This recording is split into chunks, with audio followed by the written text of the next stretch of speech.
I'm going to be honest with you, I don't even know this guy's name. I want to say Scavenger, but I could be wrong. But his name doesn't really matter to me. He didn't really do anything in the movie either, other than combine a Devastator. But this guy didn't, but it's weird, confusing. I'm reviewing him because I like the toy. I like the robot design. I think it's neat. And because this is a special place in my heart. I would have gotten rid of it and sold it a long time ago, but it was my mom had finally gotten a job, and when she got her first paycheck, she let me and my brother pick out something for $60, and $60 was a lot of money back then. And I think this guy was 50, and I got him. It was either 50 or 40, I forget. But anyway, I got him, and I loved him. Right off the bat, the transformation is really cool, but one thing to note, if you keep him in storage or on display in excavator mode, I would just cut your losses and keep the wheels as wheels, instead of treads. Because if you keep them as treads for too long, the rubber will straighten out, and then when you put them back into wheel mode, it won't be a wheel. It'll end up like a square. I wish I would have taken pictures when I realized that, but if you keep it in wheel mode for a while, it'll circular. Like the opposite of straighten out. It'll circle out again. It'll curve out. So yeah, the treads are rubber. They don't roll or anything like that, but that's in service the transformation gimmick, which is really cool.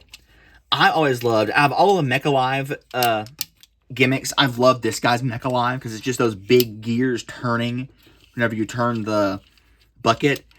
And like as a toy, kids love construction toys. So I would love to take this out, in the dirt or sand pit and scoop with him. Because he can actually scoop. He can reach down. He can actually scoop up stuff. You're not going to move a mountain with it, but you can see dirt in there from where I did play with him in the sand as a kid. Again, good memories. That's why I'm reviewing him. What these are, I have no idea if they're actually something that an excavator would have, or if they're just kibble. But, I'm not an excavator nerd, so he looks good enough to me. Transformation, though, is what I really want to focus on. Just how cool. I hate Bayverse designs as a rule. I like this guy's design because it's so out there. It's just... So you split the tracks, and then do that, press them in. Then you take this, and you split the bucket. And then, this is so cool. He's asymmetrical. You will rotate one section of track. And leave that right there for now. Now you're going to rotate this down, rotate this out, and around, and then down, and they will peg together. Something up here. Collapse an accordion down. Get the face up, orient the arms. You're going to... It's on a series of weird hinges. You're going to extend this at this hinge, and then flip it. Just like that. You're going to extend it, and then flip it in like that. Rotate, and angle this down.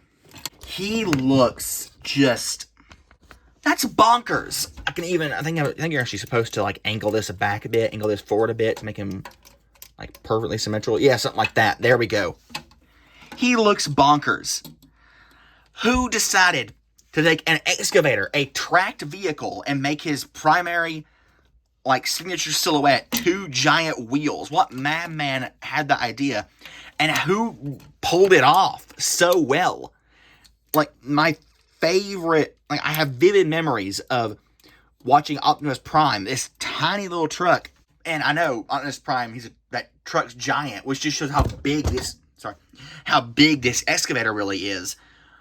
Grappling on and fighting this guy as he would roll through and just destroy bridges.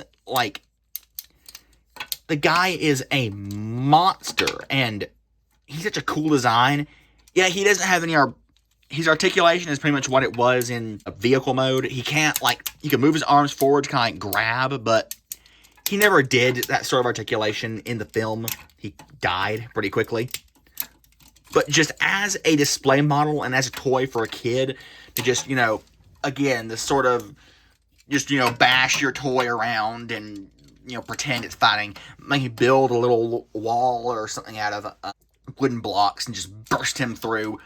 That sort of level of toy this guy is, and he excels at that. He's an amazing figure. I really love him. Constructicon designs were so dumb and so stupid in the movie, but they were like in the best way. I see them as just different characters to the original Constructicons entirely. So yeah, a bit of a shorter one, but not much to say other than he's neat. I haven't had Studio Series, I don't plan to, but it'd be neat to see how this guy compares. Because transformation is just so neat how he, one side just flips around asymmetrically to, I like him.